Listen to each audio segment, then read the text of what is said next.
Et ces découvertes, elles sont principalement de 3 types. T'as les bonnes, les neutres et les mauvaises. On va commencer par ce qui met le sourire, les découvertes qui peuvent être bonnes. Qui peuvent être bonnes pour toi ou pour les autres. Pour toi, c'est-à-dire par exemple, t'es perdu au milieu de la nuit, en Chine, pendant 3 heures, sans croiser personne, tu cherches ton chemin, et ben quand tu découvres où t'habites, où est-ce qu'ils ont planqué ta maison, et ben là t'es content. Là c'est une bonne découverte pour toi. T'as des bonnes découvertes aussi qui sont bonnes pour toi, mais aussi pour les autres. Je pense par exemple à ce jeune garçon, la dernière fois, qui m'avait demandé de l'argent. Le gars était apparemment très pauvre, il parlait pas vraiment la langue. Moi tu vois, je suis un grand sensible, j'ai un grand cœur. Alors quand je l'ai vu devant moi, avec un bras en moins et une jambe en moins, bah je lui ai donné de l'argent. Je sais pas ce que vous auriez fait, moi ça m'a touché. J'étais triste pour lui.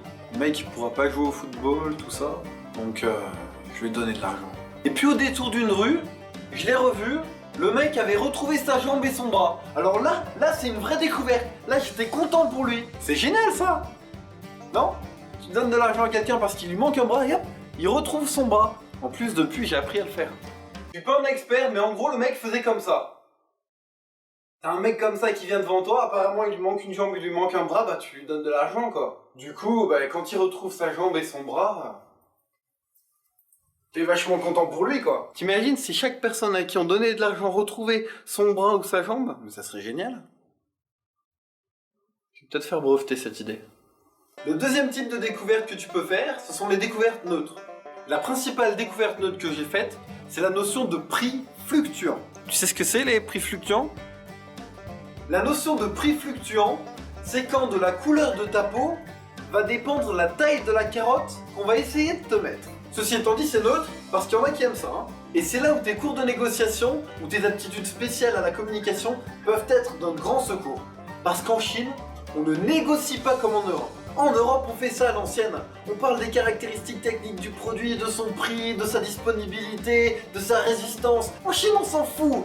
De toute façon, objectivement, le produit chinois, c'est le meilleur, c'est la meilleure qualité, c'est le meilleur prix, c'est tout est meilleur. Alors les Chinois, ils sont malins. Ils ont mis en place d'autres systèmes de négociation.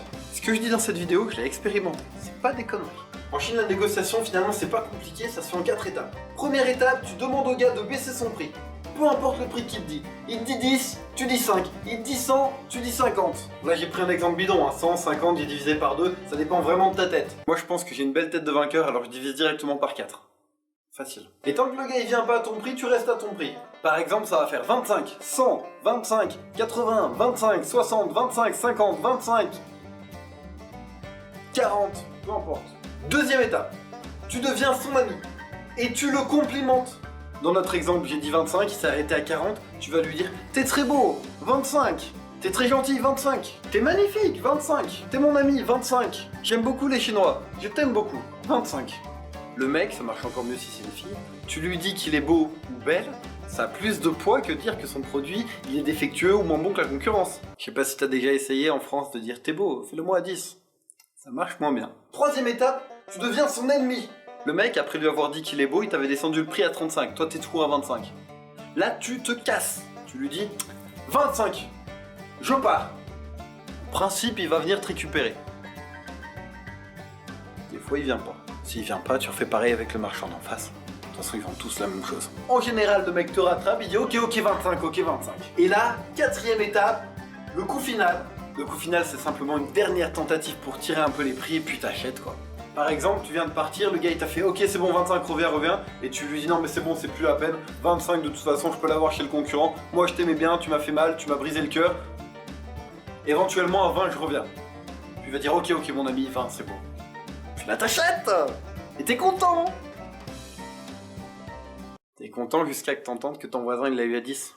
Et puis en Chine, t'as aussi les mauvaises découvertes.